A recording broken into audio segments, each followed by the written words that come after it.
Hi guys, అందరికీ good morning. First friends, ఈ రోజు అయితే ట్రిప్కి వెళ్తున్నాము. పోయినసారి వైజాగ్ కాలనీ వెళ్ళాము, ఈసారి వరంగల్ 1000 స్తంభాల గుడి అన్నారు.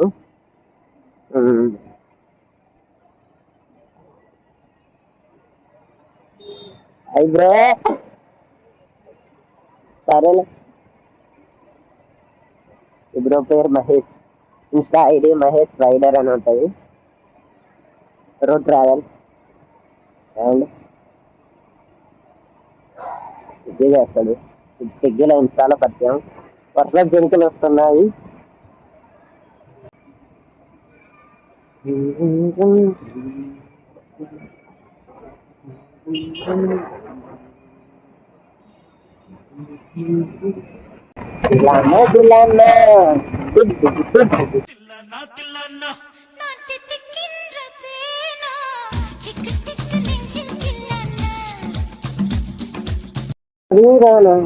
ప్రణామం ప్రణామం ప్రణామం ప్రణామం ప్రణామం ప్రభాత సూర్యుడికి ప్రణామం. ఎక్కడ ఉప్పలా?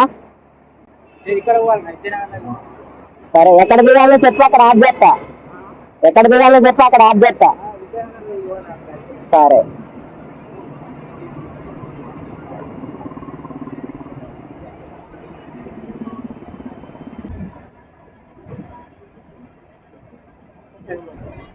అద్దాలా?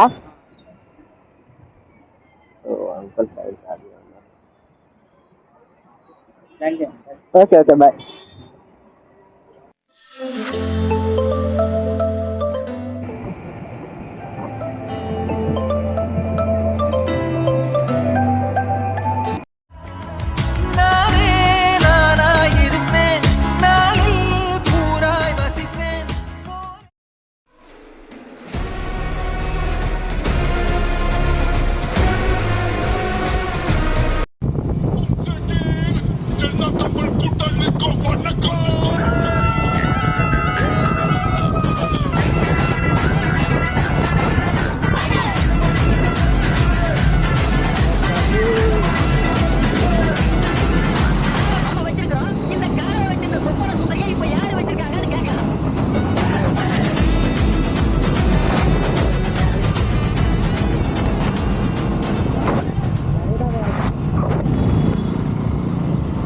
హాయ్ ఫ్రెండ్స్, హన్మకొండ అయితే వచ్చేసాము. సో ఇప్పుడు టెంపుల్ దగ్గరికి వెళ్తున్నాం. ఆల్మోస్ట్ రీచ్ అయ్యింది టెంపుల్. సో టెంపుల్కి అయితే వచ్చేసాను ఫ్రెండ్స్. ఇప్పుడు టెంపుల్ గురించి చెప్పాలంటే బయో చెప్పాలి. 1000 స్తంభాల గుడిని అసలైన పేరు అయితే శ్రీ రుద్రేశ్వర స్వామి గుడి అని అంటారు.